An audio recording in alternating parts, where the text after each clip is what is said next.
முட்டை இறக்குமதிக்கான தடையை ஓமன் அரசு விலக்க நடவடிக்கை எடுக்க கோரி வெளியுறவுத்துறை அமைச்சர் ஜெய்சங்கரிடம் திமுக எம்பி ராஜேஷ்குமார் கோரிக்கை வைத்திருந்த நிலையில் மத்திய அரசின் பேச்சுவார்த்தைக்கு பின் அதற்கு ஓமன் அரசு ஒப்புதல் அளித்துள்ளது.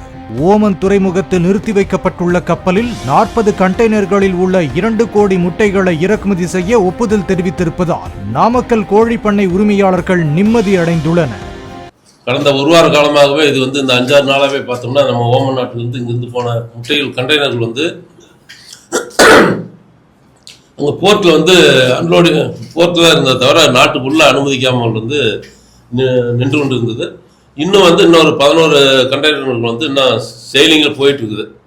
இதற்கு நேற்று நடந்த ஓமன் நாட்டில் நேற்று நடந்த கூட்டத்தில் மீட்டிங்கில் என்ன முடிவு பண்ணியிருக்காங்கன்னா, போர்ட்டில் இருக்கிறதெல்லாம் உடனடியாக உள்ள எடுத்து செல்ல அனுமதிக்கப்பட்டிருக்கார்கள். மீதி இருக்கிறதுக்கு இன்னைக்கு ஏதோ மீட்டிங் நடந்துட்டு இருக்குன்னு சொல்கிறாங்க.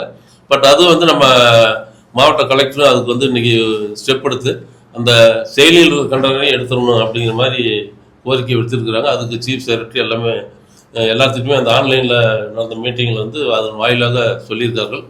இதற்கு நம்ம வெளியுறவுத்துறை அமைச்சர் ஜெய்சங்கர் அவர்கள் தான் ஸ்ட்ராங்காக நம்ம ராஜேஷ்குமார் போய் அவரை நாங்கள் எக்ஸ்போர்ட்டர்லாம் போய் அவர்கிட்ட இந்த மாதிரி இருக்குன்னு தொலைபேசி மூலமாக சொன்ன உடனே அதுக்கு உண்டான என்னென்ன மேட்டர் கம்ப்யூட்டர் அரிசி வாங்கிட்டு உடனடியாக வெளியுறவுத்துறை அமைச்சரை சந்தித்து அதுக்கு அந்த கண்டெய்னர்களை முட்டைகளை உள்ளே எடுத்து செல்வதற்கு என்னென்ன செய்ய வேண்டும் என்பதை கருத்தில் கொண்டு அவர்கள் ரொம்ப தீவிரமாக நம்ம நாமக்கல் கோழிப்பண்ணையால் காப்பாற்ற வேண்டும் என்கிற ஒரு நோக்கத்தில் தான் நம்ம ராஜேஷ் அவர்கள் முழுமையாக பாடுவிட்டார்கள்.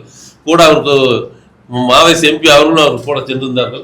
அதனால 2 எம்பிகளும் இருக்கிறதுனால நம்ம நாமக்கல் மாவட்டத்தில் ஏதாவது ஒரு இந்த மாதிரியான ஒரு இக்கட்டான சூழ்நிலை வந்தால் உடனடியாக நிவர்த்தி பண்ணுறது ராஜேஷும் மாவேஸ் என்றென்றும் துணை நிற்கிறார்கள்.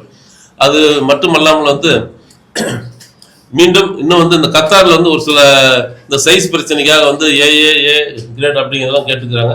அதுக்கு ராஜேஷ் அனிமல் ஹஸ்பண்டரி டிபார்ட்மெண்ட் சென்ட்ரலில் காமர்ஸ் டிபார்ட்மெண்ட் இவையெல்லாம் அப்ரோச் பண்ணியிருக்காரு. இந்த கண்டெய்னர் ரிலீஸ் பண்ணுவதற்கு அதையெல்லாம் அப்ரோச் பண்ணியிருக்காரு. அப்படி மட்டுமில்லாமல் காமர்ஸ் மினிஸ்ட்ரியிலும் போய் பார்த்து எல்லாம் பேசியிருக்காரு. அவர் கிட்டத்தட்ட இந்த ஒரு வார காலமாக நாமக்கல் கோழிப்பண்ணையாளருக்கு தான் அங்கே வேலையை பார்த்துட்டு இருந்தார். அவருடைய நேரம் பார்லிமெண்ட் நேரத்துக்கும் மீதி நேரமெல்லாம் இதுதான் செஞ்சு பண்ணிக்கிட்டு இந்த பணி மிகவும் எங்களுக்கெல்லாம் உண்மையிலேயே ஒரு வரப்பிரசாதமாக இருக்குது. இதெல்லாம் எம்பியாக இருந்தது எங்களுக்கு தொழிலை மேம்படுத்துவதற்கு நல்ல உதவியாக இருக்குது.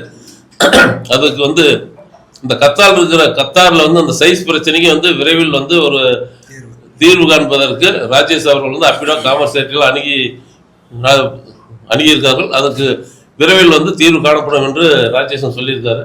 இதுதாங்க நேற்று இன்றைய இதுவரைக்கும் நடந்துட்டு இருக்கிற நிகழ்வுகள்.